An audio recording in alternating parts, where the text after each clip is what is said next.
चलिए अब हम छैला बाबू के साथ में मंच से विदा ले लेंगे। सभी से निवेदन है अपनी जगह से खड़े हो जाए और नाचने गाने झूमने का प्रयास करें हमारे साथ में मंच। चलिए सभी से निवेदन है अपनी जगह पर खड़े हो जाए। साढ़े से बज चुका है तो संगवारी हो वीडियो लाइक करे पर सब लोग चैनल सब्सक्राइब करे बोलो खरियार और उड़ीसा में लोग सरगम कार्यक्रम सब कार्यक्रम आप चलिए छैला बाबू है परदेसी बाबू है सभी एक बार झूमेंगे नाचेंगे सभी।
Thank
you.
उसकी कृपा निश्चित है और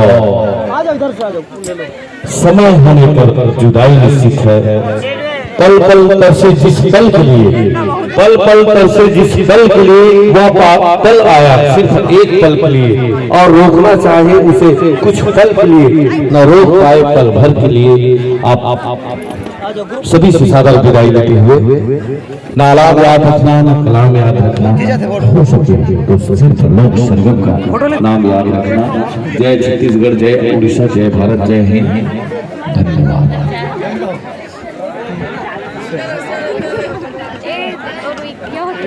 जय जोहर संगवारी हो। हमारे कार्यक्रम जैसे भी हो गए, कार्यक्रम यहीं पे समाप्त हो गए। तो आज के हमारे कार्यक्रम से खरियार और उड़ीसा में से वीडियो लाइक करे और चैनल सब्सक्राइब कर बोलो, शेयर करे पर जन बोलो। ध्यान तब तक के लिए जय हिंद, जय छत्तीसगढ़।